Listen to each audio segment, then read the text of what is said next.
ஒரு சந்தர்ப்பத்தில் நெருக்கங்களை பார்த்து, போராட்டங்களை பார்த்து, எதிர்ப்புகளை பார்த்து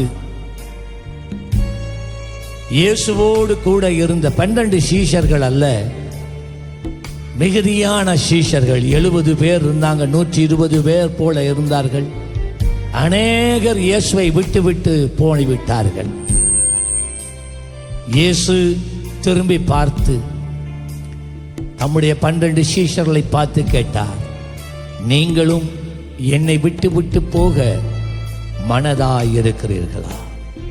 எதிர்ப்பை கண்டு, இழப்பை கண்டு, போராட்டத்தை கண்டு, அவமானங்கள், நிந்தைகளை கண்டு நீங்களும் என்னை விட்டு விட்டு போக மனதாயிருக்கிறீர்களா என்று கேட்டார். சீஷர்கள் சொன்னாங்க, இல்லையா, உம்மை விட்டா நாங்க வேறு யாரிடத்துல போவோம்? ஹல்லேலூயா. அதே கேள்வி இந்த காலையிலே கர்த்தர் உன்னை கேட்கிறார். எதற்காக நீ இயேசுவை பின்பற்றுகிறாய்?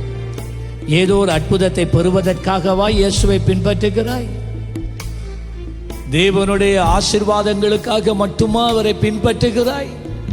உன்னுடைய வாழ்க்கையில ஜெயங்கள் தொடர்ந்து வந்து கொண்டே இருக்கணும் என்பதற்காக மாத்திரமா பின்பற்றுகிறாய்?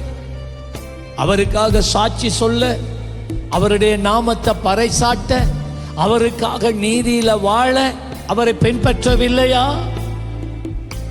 ஆசீர்வாதங்களுக்காக மாத்திரம் இயேசுவை பின்பற்றுகிறவர்கள் சீக்கிரத்தில் அவரை மறுதலித்து போய்விடுவார்கள்.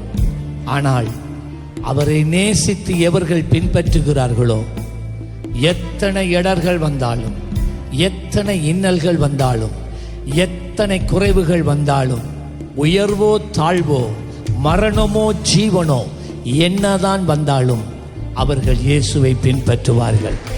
அல்லேலூயா. எத்தனை பேர் சொல்லுவீங்க, ஆண்டவரே பின்தொடர்வே, பின்தொடர்வே, பின்தொடர்வே இயேசுவே,